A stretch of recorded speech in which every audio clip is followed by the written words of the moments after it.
bleed kwa kichwa ndani na alikuwa na bleeding kabisa. So wakati aliamka kwa kitanda ni kama alisikia oxygen imeisha. Akatoka kwa kitanda, akaamka, bleeding ikaanza kuanguka na yeye mpaka kwa stairs. Akateremka kwa stairs akiwa na bleed, akafungua mlango, msichana wake akamuona juu nilikuwa nimeambia msichana asilale. Akamuuliza, "Mama, umeenda wapi?" Na ni kama already akiwa amelala alikuwa amebleed sana kabla ajisikie mpaka oxygen ilikuwa imeisha. So msichana alikuta anatafuta funguo za gari na amefungua gari na akaanza kupiga honi. Betty was a fighter. Angekufa akiwa amenyamaza. Akapiga honi estate mzima na msichana neighbor sasa na security wakakuja. Huyo neighbor wake akamchukua akampeleka AAR. Mimi nikamshwa na msichana juu napatianga msichana wangu simu. Kaniambia juu wakati sasa Betty alifikishwa AAR hangechukuliwa kwa sababu hana pesa ya kuingia huko. Na Tash akabana yake akapigia Jane akampigia akamwambia Betty amepelekwa hospitali na neighbor na sishiki shiro. So naye Jane Muthoni akakimbia kwa hospitali AAR, akakaa hapo, akajaribu kunipigia. Msichana wangu akachukua simu, nikaamshwa, nikamwambia wacha nilipe hospitali. Nakumbuka nilipa 260,000 kwa sababu hao marafiki walikuwa wametoa kitu 1,300,000 wakiwa watu 30. Kama Kigoma alikuwa anatupatia 50k, then 20k. Jubete alikuwa ameniambia, "Wewe usiache tu. Nimepigana vita ya kutosha kwa social media. Nimetusiwa ya kutosha. Kama tu unaweza ruhusu tu nisiingie social media. Kama tu hata watu wanajua wakikuja kwa room ya Betty nilikuwa hivi. Karibu ni fight na mtu usimpige picha.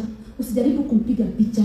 Kwa sababu alikuwa anataka ajiheshimu mpaka wakati wake wa mwisho. Na alikuwa ananiambia usiwache mtu asinipige picha in this situation. Na wakati tulilipa 260, nikafika hapo 6 nikakuta wamechukuliwa, wameingia.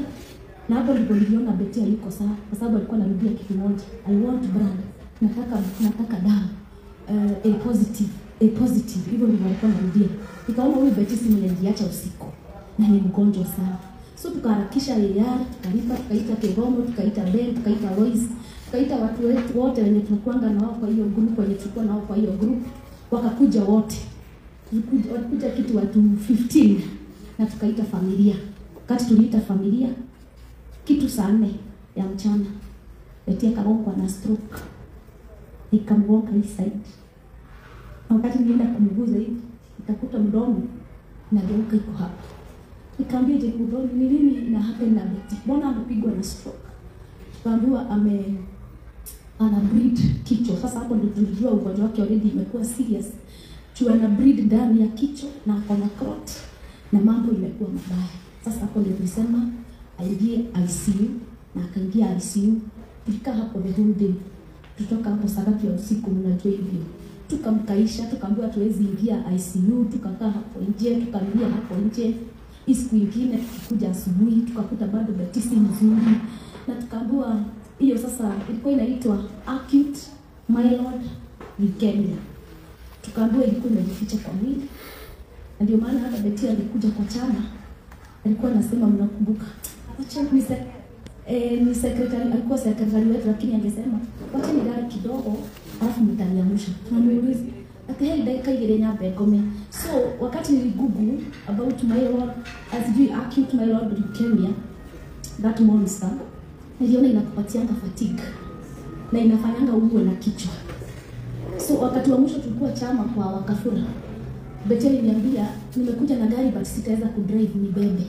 Na nikimbeba kalala kwa kiti ya nyuma.